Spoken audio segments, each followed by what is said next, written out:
오늘 우리는 소망의 확신과 자랑을 끝까지 굳게 잡고 나아가자는 제목으로 말씀의 은혜를 나누도록 하겠습니다. 여러분은 지금 행복한 삶을 살고 계십니까? 누군가 여러분에게 이러한 질문을 한다면 여러분은 어떤 대답을 하시겠습니까? 아마도 대부분의 사람들은 이러한 질문 앞에서 선뜻 대답하지 못하고 잠시 고민을 하게 될 것입니다. 생각해 볼 때에 행복한 것 같기도 하고 아닌 것 같기도 하고 그냥 그럭저럭 잘 살고 있는 것 같기 때문에 분명하게 행복하다라고 대답을 못하는 경우들이 많다라는 것이죠. 사람들은 왜 다른 사람들의 이러한 질문 앞에서 자신 있게 행복하다고 말하지 못하는 것입니까? 사람들 마음 가운데에 행복하다는 것의 그 기준이 명확하지 않기 때문이다라고 할 수가 있습니다.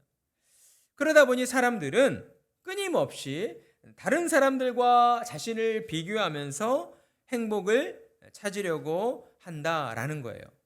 여러분, 우리 각자를 돌아볼 때에도 그렇지 않습니까? 내가 정말 행복한가라고 나 스스로에게 질문을 던져볼 때에 그 행복의 기준을 어디에서 찾습니까? 여러분 자신 안에서 찾나요? 대부분은 그렇지 않다는 거예요. 내 옆에 있는 친구들을 바라보면서 내 옆에 있는 다른 사람들을 바라보면서 다른 사람들과의 끊임없는 비교를 통해서 나 자신이 행복하구나라고 하는 것을 발견하려 한다라고 하는 거예요. 그러다 보니까 이러한 사람들의 어떤 욕구를 잘 반영하고 있는 것이 오늘날 SNS라든지 인스타라고 하든지 이러한 미디어 매체들이 그러한 사람들의 욕구를 잘 반영하고 있다라고 하는 것이죠. 자기 자신이 행복한가를 확인하기 위해서 끊임없이 SNS를 통해서 다른 사람들의 의견과 다른 사람들의 어떤 피드백을 받아보려고 한다라고 하는 것입니다. 그러나 여러분, 이것은 진정한 어떤 행복의 기준이 될 수가 없다라고 하는 것이죠. 다른 사람을 통하여 나의 행복을 발견하려고 한다면 영원토록 아마 자신이 진짜 행복한 사람인가를 발견하지 못할지도 모른다라는 것이죠. 오늘날 대부분의 사람들은 이러한 잘못된 판단으로 인해서 스스로를 생각할 때에 나는 불행하다, 나는 불행한 사람이다 라는 그런 생각을 많이들 하고 있습니다. 그리고 그 결과로 인하여 어떤 일들이 벌어지고 있습니까? 예전에는 이런 사람들이 많지 않았는데 문명이 발달할수록 시대가 좋아질수록 오늘날에 이르러서 정신적으로 아파하고 힘들어하는 사람들, 우울증으로 인하여서 고통을 받고 있는 사람들이 더 많아지고 있다라고 하는 것이죠. 분명 우리 부모님 세대 때에 그리고 저 어렸을 때만 해도 이런 사람들이 주변에 많지 않았습니다. 시대가 좋아질수록 다른 사람들과 자신을 비교하면서 그 속에서 행복을 찾으려 하다 보니 더 많은 우울증과 더 많은 외로움과 더 많은 어떠한 좌절과 낙심으로 인하여서 고통받는 이들이 많아지고 있다라고 하는 것이죠. 하나님은 이러한 세상 가운데에서 저와 여러분을 하나님의 일꾼으로 불러주신 것입니다. 하나님은 세상을 향한 빛과 소금으로 저와 여러분을 불러주셨다라고 하는 거예요. 죄로 부패한 세상 가운데에서 행복의 기준을 찾지 못한 채 방황하는 영혼들을 하나님께로 인도하도록 하기 위하여, 그래서 하나님 안에서 참된 기쁨과 소망을 발견하고 참된 만족과 행복을 누리며 살아가도록 하기 위해서 저와 여러분을 사명자로 불러주셨다라고 하는 것입니다. 그렇기에 성경은 저와 여러분을 향하여 참된 소망의 주인공이다라고 말씀을 하고 있는 것입니다. 하나님께서 우리에게 주신 참 소망의 확신과 자랑을 끝까지 굳게 잡고 세상을 향해 나아가야 한다라고 말씀을 하고 있는 것입니다. 사랑하는 성도 여러분, 혹시 여러분들의 마음 가운데에 하나님이 주신 소망이 희미해져 있지는 않습니까? 그렇다면 이 시간 우리에게 주시는 말씀을 들으시고 다시 한번 하나님이 주시는 참된 소망으로 여러분의 마음이 굳건하여 주시기를 주님의 이름으로 소망하며 축복합니다. 오늘 히브리서의 말씀은 로마의 박해와 핍박으로 인하여 뿔뿔이 흩어져 있던 당시에 그러니까 디아스포라 유대인들을 향하여서 기록되어진 편지입니다. 끝이 보이지 않는 어둠 가운데 서 있었지만 오늘 히브리서 기자는 예수님을 믿는 그 믿음의 소망을 붙잡고 그 소망 안에서 끝까지 견뎌내야 한다. 그 소망을 붙잡고 너희는 안식을 누려야 된다라고 그들에게 권면하고 있는 것입니다. 당시에 그리스도인들은 어떠한 핍박과 박해를 받았습니까? 예수를 구주로 믿는다는 그 이유 하나만으로 그들은 붙잡혀야 했고 수많은 고문을 당해야 했고 그리고 죽임을 당해야 하는 그러한 비참한 처지 가운데에 놓여 있었습니다. 그러한 상황들 속에서 교회 안에 있는 그리스도인들, 뿔뿔이 흩어져 있던 유대인 그리스도인들이 어때요? 다시 유대교로 돌아가는 그러한 불행한 일들이 벌어지고 있었다라는 것이죠. 그래서 오늘 히브리서 기자는 그들을 향하여서 다급한 목소리로 하나님의 말씀을 전하고 있는 것입니다. 당신들이 믿었던 믿음의 도가 무엇이었습니까? 여러분들이 믿고 있었던 것은 정작 여러분에게 어떠한 영향력도 행사하지 못하는 그러한 의미 없는 것이었습니까? 라고 그들에게 질문을 던지고 있다라는 거예요. 히브리서 기자가 이렇게 다급한 목소리로 외칠 수밖에 없었던 이유는 그들이 정말 중요한 것을 잃어버릴 수 있는, 놓쳐버릴 수 있는 그러한 긴박한 상황에 놓여 있었기 때문이었습니다. 무엇을 잃어버릴 수 있는 긴박한 상황입니까? 하나님께서 약속해 주신 영원한 안식, 영생의 약속을 잃어버릴 수 있는 그러한 긴박한 상황에 놓여 있었기 때문이었다라는 거예요. 그렇게 히브리서 기자는 그리스도를 떠나려 하는 자들을 향하여서 그들이 믿었던 믿음의 도가 무엇이었는가를 상기시켜 주면서 그들 안에 심겨져 있던 그 믿음의 씨앗을 다시금 붙잡으려고 하고 있는 것입니다. 히브리서 기자는 오늘 말씀을 통해서 우리에게 크게 세 가지 믿음의 도에 대하여 말씀하여 주고 있습니다. 첫 번째 믿음의 도는 무엇입니까? 그러므로에 대한 믿음입니다. 오늘 본문 3장 1절의 시작은 그러므로라는 이 접속사로 시작을 하고 있습니다. 그러므로 접속사는 원인과 결과를 연결해 주는 접속사라고 할 수가 있어요. 즉 우리가 읽은 본문은 어떠한 원인에 따른 결과에 해당된다라고 할 수가 있는 것이죠. 먼저 결과 부분을 살펴보면 1절의 말씀, 그러므로 함께 하늘의 부르심을 받은 거룩한 형제들아, 우리가 믿는 도리의 사도이시며 대제사장이신 예수를 깊이 생각하라. 아멘. 히브리서 기자는 고난을 당하고 있는 유대인 그리스도인들을 향하여서 너희는 세상과 구별된 거룩한 형제들로 부름을 받았다라고 그들을 불러주고 있습니다. 이것은 그들이 가지고 있는 정체성이 무엇인가를 깨닫게 해주는 말씀이다라고 하는 것이죠. 여러분, 저와 여러분을 향하여서 우리가 하나님의 자녀들, 우리는 그리스도인입니다, 우리는 하나님을 믿는 신자들입니다, 성도들입니다라고 그렇게 표현하는 것은요, 우리가 그저 세상 사람들과 똑같은 한 사람으로 존재하는 그런 사람들이 아니라 하나님께로부터 부름을 받은 거룩한 하나님의 백성들이다라고 하는 그러한 우리의 정체성, 우리의 본질, 우리의 뿌리가 무엇인가를 우리로 하여금 확인시켜주는 표현이다라고 하는 것이죠. 히브리서 기자는 지금 로마의 핍박과 박해 속에서 뿔뿔이 흩어져서 어디로 가야 할지 모르고 정말 이 고난과 고통이 언제 끝날까라고 하는 그러한 두려운 마음 가운데 놓여 있는 자들에게 너희는 하나님으로부터 부름을 받은 거룩한 형제들이다라고 하는 그들의 신앙의 정체성을 그들에게 깨닫게 해주고 있다라고 하는 것이죠. 하늘의 부르심을 받은 거룩한 형제들아. 사랑하는 성도 여러분, 우리는 하나님께서 지금 이 순간에도 저와 여러분을 향하여서 이러한 외침으로 불러주시고 있다는 사실을 기억해야 할 것입니다. 저와 여러분, 우리 모두는 하나님의 은혜로 말미암아 하나님의 부르심을 받아 주님의 한 몸 된 교회를 이루는 하나님의 자녀들이 되었다라고 하는 것이죠. 우리는 주 안에서 한 형제 자매들이 된 것입니다. 그렇기에 이 땅을 살아가는 동안 신자들이 겪는 고통과 아픔이라고 하는 것은 혼자만의 것이 될 수가 없다라고 하는 거예요.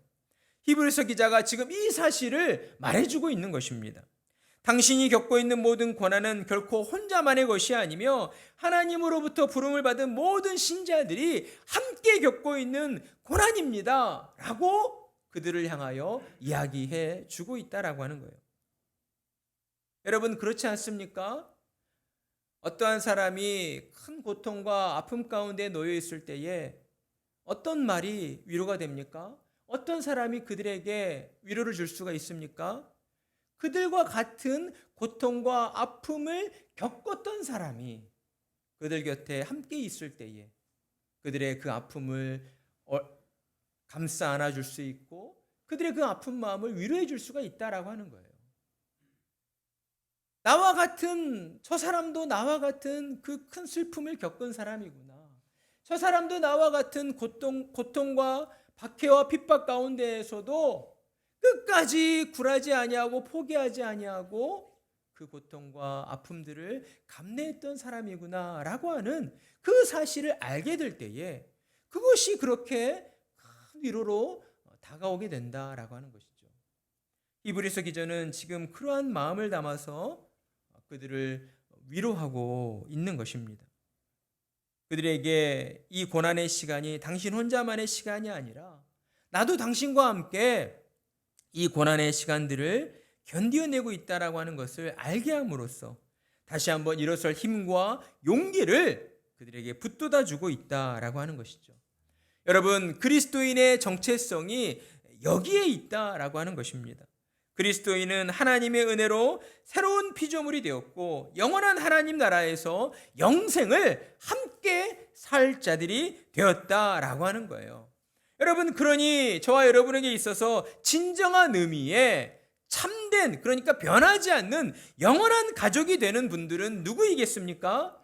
바로 하나님의 은혜 가운데에 하나님의 은혜로 부름을 받은 믿음의 사람들이다라고 할 수가 있다라는 것이죠.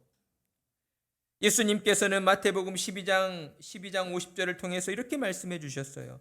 누구든지 하늘에 계신 내 아버지의 뜻대로 하는 자가 내 형제요 자매요 어머니이니라. 아멘. 여러분, 그렇습니다. 하나님의 은혜로 부름을 받아 예수님을 구주로 믿게 된 저와 여러분이 하나님을 아버지로 모시는 한 형제요 한 자매들이다라고 하는 거예요. 비록 우리가 육신을 입고 각자의 가정에서 따로 떨어져서 살고 있지만은요, 저와 여러분은 하나님의 은혜 안에서 믿음으로 한 형제요 한 자매가 된 가족들이다라고 하는 것이죠. 우리 안에 이러한 정체성이 분명하게 새겨져 있어야 하는 것입니다. 이 땅을 살아가는 동안 이 정체성을 우리가 잃어버리거나 망각해서는 안 된다라고 하는 거예요. 그러니 저와 여러분은 언제 어디서나 이 말씀을 붙잡고 기억하며 살아가야 할 것입니다. 우리에게 있어서 영원히 변하지 않는 참된 의미의 가족이라고 하는 것은 하나님께로부터 부름을 받아 주님의 몸된 교회를 이루어 살아가고 있는 이 땅의 모든 그리스도인들이다. 이 땅의 모든 신자들이다 라고 하는 것입니다. 지금 이 자리에 예배당에 모여서 하나님을 예배하는 저와 여러분이야말로 진정으로 하나님의 한 가족이요 한 형제 자매들이다 라고 하는 것이죠. 우리는 혈육의 틀에서 벗어나야 합니다. 세상적인 가치관에서 벗어나야 한다라고 하는 거예요. 주님께서 은혜를 베풀어 주시고 교회로 모여서 함께 예배드리도록 해주신 저와 여러분이야말로 주 안에서의 참 형제요 가족이 되었다라고 하는 이러한 인식을 가지고 우리는 날마다 하나님을 찬양하고 하나님의 은혜에 감사함으로 살아가야 한다라고 하는 것이죠. 교회로 모인 성도들을 바라볼 때에 조금 서툴고 부족한 면이 있다 할지라도, 나와 생각이 다르고 나와 살아왔던 삶의 방식이 다르다 할지라도 그것들을 가지고 서로를 판단하고 또 서로를 비판하는 것이 아니라 주님의 마음으로 서로를 품어주고 용납해주고 수용해주면서 그들을 사랑의 마음으로써 너그러이 대해주고 그들의 허물을 또한 품어줄 줄 아는 그러한 우리 공동체가 되어야 한다라고 하는 것이죠. 저와 여러분이 더욱 하나 되어져서 하나님을 사랑하고 또한 우리 이웃들을 내 몸과 같이 사랑하며 살아갈 때에 우리는 하나님이 주시는 그러한 영원한 참된 소망으로 더욱 충만하게 되어진다라고 하는 것이죠. 저는 우리 세우는 교회가 이와 같은 하나님이 기뻐하시는 주님이 주시는 참된 소망으로 충만하여서 하나님을 사랑하고 우리 이웃들을 더 많이 사랑으로 섬기며 나아가는 그러한 교회로 성장하게 될 줄 믿습니다. 그러기 위해서 우리가 해야 될 일이 있습니다. 그것이 무엇입니까? 바로 우리가 믿는 도리의 사도이시며 대제사장이신 예수를 깊이 생각해야 한다라고 하는 것입니다. 히브리서 기자는 지금 고난 중에 있는 성도들에게 진정한 위로는 바로 어디로부터 오는 것인가? 예수를 깊이 생각하는 데서 온다라고 그들에게 깨우쳐주고 있기 때문이다라고 하는 거예요. 예수님이 어떤 분이신가? 과연 예수님은 어떠한 일들을 행하셨는가를 우리가 날마다 깊이 묵상하며 살아가야 한다라고 하는 것이죠. 먼저 믿는 도리의 사도이시며 대제사장이신 예수를 깊이 생각해야 합니다. 믿는 도리는 무엇입니까? 교회의 신앙의 고백이다라고 하는 것이죠. 교회가 교회될 수 있는 기준이 되는 것, 바로 신자의 신앙의 고백이다라고 하는 거예요. 우리가 과연 무엇을 믿고 있는가? 이것을 우리는 날마다 생각하면서 살아가야 한다라고 하는 거예요. 그저 주일날 예배당에 나와서만 예수님 믿습니다, 이러한 고백으로 끝나는 것이 아니라 우리의 주중의 생활들 속에서, 삶 속에서 나는 과연 누구를 믿고 있는가? 나는 과연 무엇을 믿고 있는가? 이 믿음의 내용들을 우리가 날마다 생각하고 묵상해 봐야 한다라고 하는 거예요. 자, 첫 번째, 저와 여러분은 대제사장이신 예수님을 믿습니다. 여러분, 대제사장은 어떠한 직분을 행하던 사람이었습니까? 구약시대 이스라엘 백성들이 하나님 앞에 죄를 지었을 때에 하나님과의 관계를 중재하기 위해서 하나님이 세우신 직분이었습니다. 이스라엘이 죄를 지었을 때에 그들의 죄 용서를 위해서 하나님이 임재하시는 지성소로 나아가 이스라엘의 그 백성들의 죄를 용서해 달라고 하나님 앞에 간구하였던 사람이 바로 대제사장이었다라고 하는 거예요. 히브리서 기자는 예수님께서 우리를 죄에서 구원하시기 위해 대제사장으로 오신 분이시다라고 말씀을 하고 있는 것이죠. 그런데 예수님께서 구약의 대제사장들과 다른 점이 있다면 무엇이었습니까? 대제사장으로 오신 예수님께서 직접 희생제물이 되어 하나님께 드려져야 했다라고 하는 점입니다.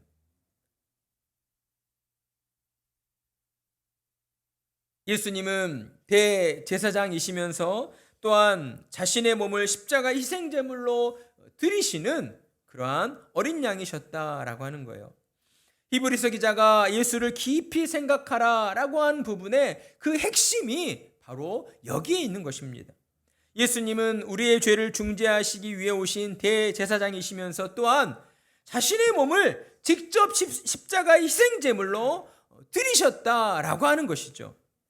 그런 예수님을 깊이 생각하는 것은 예수님이 어떤 역할을 하기 위해 이 땅에 오셨고 또한 그 역할을 이루시기 위해서 어떠한 일들을 감당하셨는가를 우리가 생각해야 된다라고 하는 점입니다. 이처럼 저와 여러분이 예수님을 깊이 생각할 때에 우리는 이 세상을 살면서 겪게 되는 현재의 모든 고난과 어려움들을 초월할 수가 있게 되는 것입니다. 빌립보서 4장 12절 바울은 이러한 하나님의 은혜를 깨닫고 초월하여서 다음과 같은 고백을 남겼습니다. 나는 비천에 처할 줄도 알고 풍부에 처할 줄도 알아. 모든 일, 곧 배부름과 배고픔과 풍부와 궁핍에도 처할 줄 아는 일체의 비결을 배웠노라. 아멘. 여러분, 본래 죄악 가운데 놓여있던 저와 여러분은요, 배고프면 배고프다고 떼를 쓰고 우리 옆에 있는 가까운 사람, 아무리 친했던 사람이라 할지라도 그 사람이 가지고 있는 것을 강탈하고 약탈하여서라도 나의 배고픔을 채우려고 하는 그러한 죄악된 본성을 가지고 있던 사람들이었습니다. 그러나 바울은 하나님의 은혜가 임하게 되자, 예수 그리스도의 은혜가 임하게 되자 우리 인간이 지니고 있었던 그 연약한 본성들을 이겨낼 수 있는 그러한 비결을 배웠다라고 우리에게 고백을 하고 있다라고 하는 것이죠. 그 비결이 무엇이겠습니까? 바로 예수 그리스도를 깊이 생각하는 것에 있다라고 하는 것입니다. 예수님이 나를 위하여 어떠한 일을 행하셨는가를 늘 묵상하며 생각할 때에 내게 주어진 그러한 고난과 배고픔과 또한 모든 어떠한 비참한 일들 가운데에서도 좌절하거나 낙심하거나 그러한 절망하지 아니하고 그 모든 일들을 초월하여 이겨낼 수 있는 그러한 비결을 얻을 수가 있다라고 하는 것이죠. 사랑하는 성도 여러분, 올 한 해 이처럼 예수님을 더 깊이 생각하시면서 여러분의 삶에 어떠한 일들이 닥쳐올지라도 이 그러므로의 신앙을 가지고 하나님이 우리에게 부여해 주신 세상을 향한 빛과 소금의 사명을 온전히 감당하며 나아가는 참으로 복된 성도님들이 되시기를 간절한 마음으로 축복합니다. 그리고 두 번째 믿음의 도는 무엇입니까? 신실하심에 대한 도이다라고 하는 것이죠. 신실하시다. 2절의 말씀, 그는 자기를 세우신 이에게 신실하시기를. 여기서 우리에게 알려주는 교훈은 예수님에게 주어진 사도와 대제사장이라고 하는 직분은 하나님께서 주셨고 또한 하나님께서 세우신 직분이었다라고 하는 사실입니다. 따라서 예수님이 행하신 모든 일은 순전히 하나님의 뜻에 충성을 다하는 그러한 순종의 행함이었다라고 하는 것이죠. 히브리서 기자는 하나님을 향한 예수님의 신실하심 곧 충성되심을 모세와 비교하여서 우리에게 설명해 주고 있습니다. 모세가 하나님의 온 집에서 한 곳과 같이 하셨으니 라고 말씀을 하시고 있어요. 이 말씀은 예수님이 모세보다 뛰어나신 분임을 강조하기 위한 말씀이 아니라 예수님이 성부 하나님의 말씀에 얼마만큼 충성하셨는가, 얼마만큼 순종하셨는가를 우리에게 가르쳐 주시고 있는 말씀이다라고 볼 수 있습니다. 모세는 하나님의 언약 백성인 히브리 민족을 구원하기 위해서 하나님으로부터 부름을 받은 사람이었습니다. 그런데 여러분, 하나님의 부르심에 순종하는 길이 순탄하였습니까? 순탄하지만은 않았다라고 하는 것이죠. 하나님께서 부르셨기에 하나님의 부르심에 순종하기만 하면 하나님께서 맡기신 그 일들이 그냥 순탄하게 다 이루어졌으면 좋았을 텐데 그러질 않았어요. 애굽의 바로 왕은 10번이나 하나님께서 내리신 재앙 앞에서도 하나님의 그 말씀에 반역하면서 히브리 민족을 보내주지 않았습니다. 그러다 결국 10번째 재앙으로 인하여서 그 모든 것들을 포기하고 모세를 통하여서 히브리 민족을 이제 내보내 주었습니다. 그리고 모세는 이렇듯 출애굽한 히브리 민족을 데리고 하나님이 약속하시는 가나안 땅을 향하여 나아갔어요. 그런데 여러분, 가나안 땅으로 가는 그 길이 또한 순탄하였습니까? 그러지 않았어요. 모세를 가장 힘들게 했던 것은요, 다름이 아니라 바로 히브리 민족인 하나님의 택한 언약 백성들이었습니다. 하나님이 택한 언약 백성들이 모세를 가장 힘들게 했어요. 가나안 땅으로 나아가는 그 여정 가운데에서 계속해서 이스라엘 백성들은요, 하나님을 믿지 못하였고 하나님 앞에서 불평불만을 쏟아내면서 우리가 차라리 애굽의 노예로 있었으면 나았을 것을, 거기에 있었으면 몸은 힘들었을지라도 우리가 원했던 고기도 먹고 포도주도 먹고 마시고 마음껏 먹고 마시는 그러한 삶을 살았을 텐데 왜 우리를 이렇게 끄집어내어서 힘들게 하는 것인가 라며 모세를 향하여, 하나님을 향하여 불평불만을 쏟아내었다라고 하는 것이죠. 그리고 심지어 그들은 하나님을 대신할 우상을 만들어서 우상을 섬기기까지 했습니다. 그러니 얼마나 모세가 마음으로 답답하고 억장이 무너졌겠습니까? 만약 우리 같았으면 정말 하나님 앞에서 그 모든 일들 내팽개쳐버리고 그냥 저 사람들 알아서 하라고 그냥 내버려 두고 도망쳤을지도 모를 일입니다. 하지만 모세는 끝까지 이스라엘 백성들을 위하여서 하나님 앞에서 중재하며 기도했다라고 하는 것이죠. 저들을 불쌍히 여겨달라고, 하나님의 진노가 저들 앞에 임하지 않게 해달라고, 하나님이 진노하셔서 하나님의 택하신 언약 백성을 다 멸하셨다라고, 그렇게 세상 사람들에게 소문이 나지 않게 해달라고 하나님 앞에 자신의 목숨을 걸고 나아가 간구하였던 사람이었습니다. 이러한 모세는요, 하나님이 우리에게 예언해 주신 메시아이신 예수님을 예표하는 그림자에 해당되는 사람이었습니다. 모세는 우리와 똑같은 죄로 부패한 한 인간이었고, 그럼에도 불구하고 하나님의 약속을 끝까지 믿고 행하였던 신실한 사람이었습니다. 그러나 여러분, 하나님이 약속하신 메시아로 오신 예수님께서는 죄가 없으신 순결한 어린 양이셨어요. 모세와 같지 않았다라고 하는 것이죠. 그리고 그 어린 양으로 오신 예수님께서는 저와 여러분을 대신하여 죄인들의 모든 죄를 씻겨주시려 십자가에 못 박히시기까지 하신 성자 하나님이셨습니다. 그러니 저와 여러분은 예수님의 이 신실하심이라고 하는 것이 얼마나 놀랍고 얼마나 대단한 것인가를 우리는 마음 깊이 새겨야 한다라고 하는 것입니다. 예수님의 그 신실하심을 우리가 끝까지 붙잡을 때에 우리는 이 땅 가운데에서 언제 어디서나 예수님께 기대어 살아갈 수가 있기 때문이다라고 하는 것입니다. 예수님께서 끝까지 하나님의 뜻에 순종하셨듯이 지금 이 순간에도 우리의 구주이신 예수님은 신실하심으로 변함없는 그 사랑과 변함없으신 마음으로 저와 여러분을 지켜주시고 보호해 주시고 있다라고 하는 것이죠. 그러니 우리는 언제 어디서나 이 믿음을 가지고 흔들리지 않아야 한다라고 하는 것입니다. 자, 그리고 마지막 세 번째로 우리가 깨달아야 하는 믿음의 도는 바로 아들에 대한 믿음이다라고 하는 것입니다. 6절의 말씀, 그리스도는 하나님의 집을 맡은 아들로서 그와 같이 하셨으니. 아멘. 성경은 우리에게 분명하게 말씀해 주고 있습니다. 예수님은 하나님의 집을 맡은 누구이시라고요? 아들이시다라고 말씀해 주고 있어요. 모세와 비교했을 때에도 모세는 장래에 말할 것을 증언하기 위하여 하나님의 온 집에서 종으로서 신실하였다라고 말씀을 하였습니다.